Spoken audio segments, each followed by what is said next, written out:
the team to represent NU Manila. And that was a part of my life na I was questioning myself na itutuloy ko pa ba yung mga gusto ko, like for example, basketball. So NU gave me the opportunity to play again. Parang niremind ako ng NU na may sarili kang personality na kailangan pang i-build outside the NU.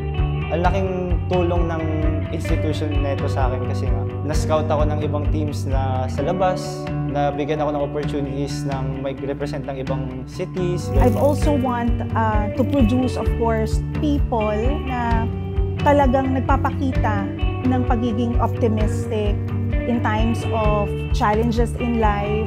They have positive outlook in life.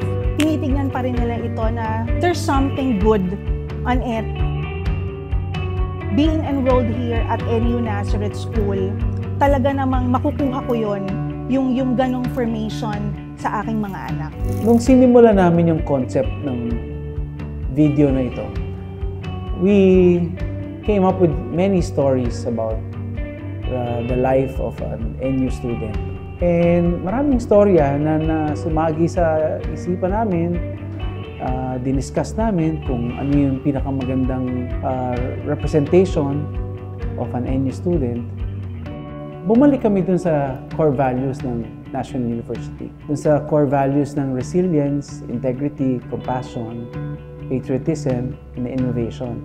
Of the 5, nakita namin na malalim ang kahulugan ng resilience, lalo-lalo na para sa mga estudyante ng National University. We saw some students who are undergoing a lot of challenges in life. No? Lalo-lalo na dun sa mga panahon ngayon kung saan hindi lang pag-aaral ang iniintindi ng mga estudyante, pati na rin yung paghahanap buhay. Maaring marami pang mga storya na katulad ni Mark.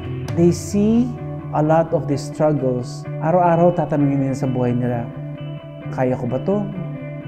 Baka hindi ko na kaya? Kakayanin ko pa ba to? So these are the questions na araw-araw tinatanong sa sarili nila. Sana sa video na ito, maipakita namin na kaya nila, kaya natin. Nabigyan ako ng pagkakataon na i-direct itong project na to. Unang-unang pumasok sa isip ko is yung mga kabataan. Naniniwala pa rin kasi ako na ang kabataan pa rin ang pag-asa ng ating bayan. Feeling ko dahil sa technology, sa mga bagay-bagay na napapanood nila sa social media, minsan nakakalimutan na ba talaga natin kung ano ba talaga ang way para maabot natin ang ating mga pangarap. Paano namin mapaparamdam sa simpleng storya na ang landas putungo sa ating pangarap ay hindi magiging madali. Pero kailangan natin itong paglabanan kasi yun lang yung way para maabot natin. That inspiration became our battle cry during the whole shoot. Sabi nga natin dun sa ating project, kahit ano pa yan at pagdadaanan mo, kaya.